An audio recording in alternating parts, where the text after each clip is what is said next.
కార్తీక పురాణం 14వ అధ్యాయం ఋషోత్సర్గం.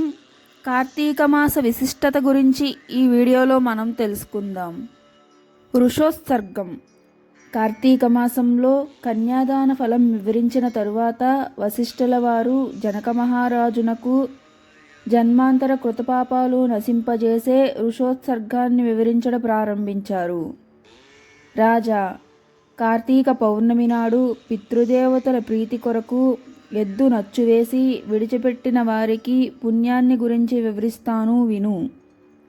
ఈ విధంగా చేసిన వారికి 1,000,000 పర్యాయాలు గయాశార్థం చేసినంత పుణ్యం కలుగుతుంది. కార్తీక మాసానికి మించినది మరొకటి లేదు. పితృదేవతలు పుణ్యలోకాల్లో ఉన్నప్పటికీ మన కులంలో పుట్టిన ఎవ్వడైనా కార్తీక మాసమందు పౌర్ణమి నాడు నీలవర్ణం గల ఎద్దును అచ్చువేసి విడిచిపెట్టినట్లయితే దానివల్ల మనం తృప్తి పొందుతాం అని పితృదేవతలు సదా కోరుకుంటూ ఉంటారు.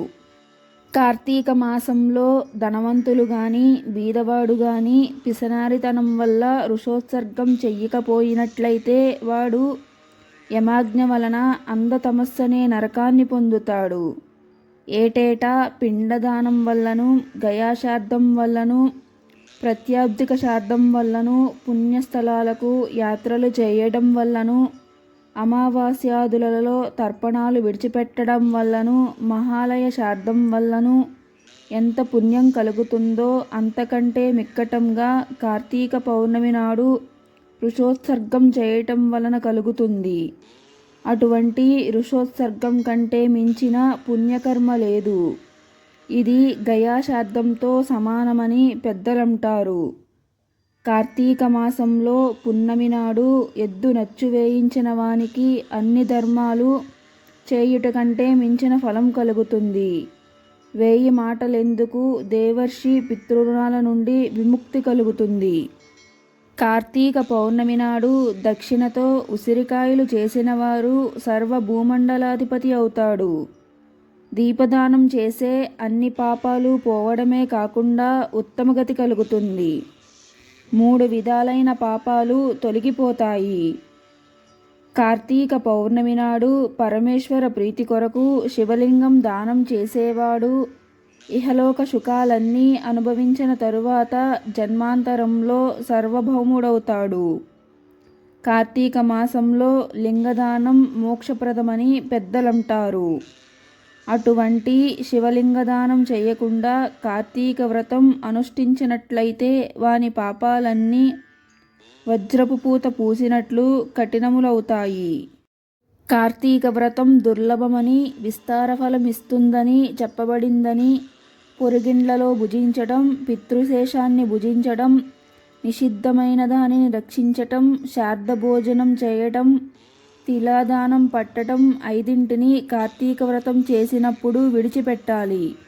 అంతేకాకుండా పంక్తి భోజనం, శూద్రన్నాన్ని, పూజారి ఇండ్లలోని అన్నాన్ని, నివేదన చెయ్యని అన్నాన్ని, ఉపనయనాది సంస్కారాలు లేనివాళ్ళు అన్నాన్ని, విధవ వండిన అన్నాన్ని కార్తీక మాసంలో వదిలిపెట్టాలి.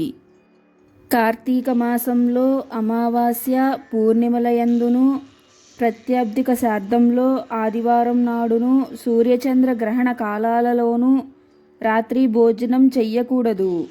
ఏకాదశి నాడు రేయింబవ్వళ్ళును నిషిద్ధ దినాలలోనూ వ్యతిపాద వైద్యుత యోగాలలోనూ ఏకాదశి ముందటి వెనుకటి దినాలైన దశమి ద్వాదశులలోనూ కార్తీక వ్రతం చేసే గృహస్థుడు మాసపత్రం చేసేవాడు రాత్రివేళ భోజనం చెయ్యకూడదు. భోజన నిషేధం గల దినాలలో ఛాయావక్తం మహర్షుల చేత విధింపబడి ఉండటం వలన సూర్యాస్తమయానికి ముందే భోజనం చెయ్యాలి. దానివల్ల వక్తవ్రతం కలుగుతుంది. కాబట్టి వక్తమును అనగా రాత్రి భోజనమును చెయ్యకూడదు.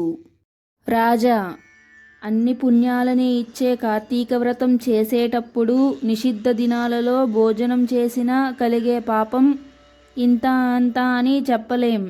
అందువలన వీటన్నిటినీ గమనించి యత్నంతో కార్తీక వ్రతం చెయ్యాలి. కార్తీక మాసంలో నూనెతో తలంటు పోసుకోవటం, పగటి నిద్ర, కంచుపళ్ళెంలో భోజనం, నిర్బంధపూర్వక నిద్ర, ఇంటిలో స్నానం చేయటం, రాత్రి భోజనం చేయటం, వేదనింద, శాస్త్రనింద వదిలిపెట్టాలి. వేడి నీటితో స్నానం చెయ్యకూడదు.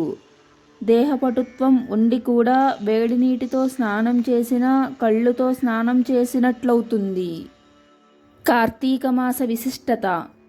కార్తీక మాసంలో సూర్యుడు తులారాశిలో ఉండగా నదీ స్నానం చెయ్యాలి. అది ఉత్తమ మార్గం.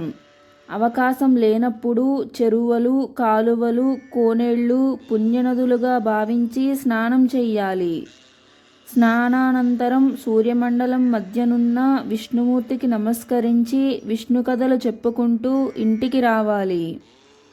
సాయంకాలం సంధ్యావందనాలు, అనుష్ఠానాలు ముగించుకొని కాళ్ళు కడుక్కొని ఆచమనం చేసి పూజాగృహం చేరి అక్కడ ఈశ్వరునికి కల్పోక్త ప్రకారంగా షోడోపచార పూజ చేయాలి. కార్తీక మాసమంతా సహస్రనామార్చన చెయ్యాలి.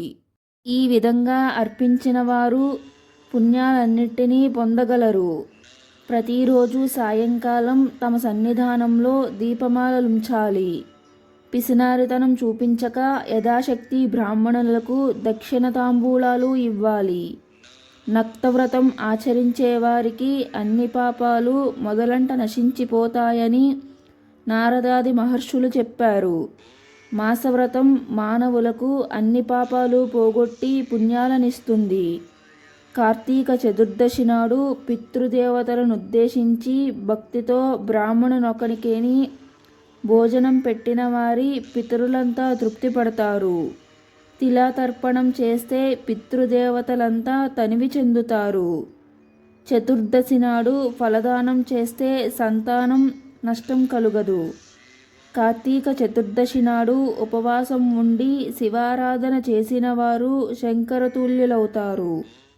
పరమ పవిత్రమైన ఈ అధ్యాయం విన్నవారికి పాపాలన్నీ నిస్సంశయంగా నశిస్తాయి. కార్తీక వ్రతం చెయ్యని వారికి 100 నీచ జన్మలు తరువాత 200 నక్క జన్మలు, 300 పంది జన్మలు, 400 కుక్క జన్మలు, 500 పిల్లి జన్మలు, 600 ఎలుక జన్మలు కలుగుతాయి. ప్రారబ్ధ పుణ్యఫలాన్ని చెబుతాను విను. కార్తీక వ్రతం చేసేవారికి 15 జన్మలకు ముందే ఆ పుణ్యప్రభావం వలన తన నిమిత్తం వత్తులను చేర్చుకొనును. మరు జన్మలో జ్వాలావర్తుల సంయోగం కలుగుతుంది. కార్తీక ద్వాదశి నాడు తన పుణ్యదేహమున విష్ణువు మ్రోల గొప్ప జ్వాల కలుగుతుంది. జన్మాంతరంలో దివ్య శరీరం దాల్చి విష్ణులోకాన్ని పొందుతారు. కార్తీక మాసం అంతా వ్రతం చెయ్యలేని వారు ద్వాదశి నాడైనా వ్రతం చేసినట్లయితే అతడు ఉత్తమ దీపం వెలిగించటం వల్ల విష్ణులోకం పొందుతాడు అని వశిష్ఠుల వారు జనక మహారాజునకు వివరించారు. ఇది శ్రీ స్కాంద పురాణాంతర్గత కార్తీక మహత్య మండలి 14వ అధ్యాయం సంపూర్ణం. ఈ వీడియో మీకు నచ్చినట్లయితే లైక్ చేయండి అండ్ మరిన్ని ఆధ్యాత్మిక విషయాల కోసం మన ఛానల్ని సబ్స్క్రైబ్ చేసుకోండి.